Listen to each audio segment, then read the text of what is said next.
Увесистая вышитая карта России, напомню, образец народного искусства, сейчас весит полцентнера. В ближайшее время потяжелеет еще. Сотрудники Чувашского национального музея передали фрагменты 4 новых регионов нашей страны рукодельницам фабрики «Богатыря». Мастерицам предстоит присоединить к масштабному полотну Донецкую и Луганскую народные республики, а также Херсон и Запорожье. На это у них есть 2,5 недели. Шедевр народного искусства представят широкой публике в День Конституции 12 декабря в Москве.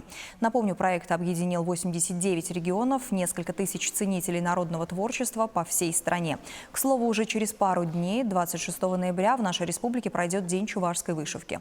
В региональном Минкульте уверяют, достаточно молодой праздник, он был учрежден 3 года назад, будет богат на интересные события.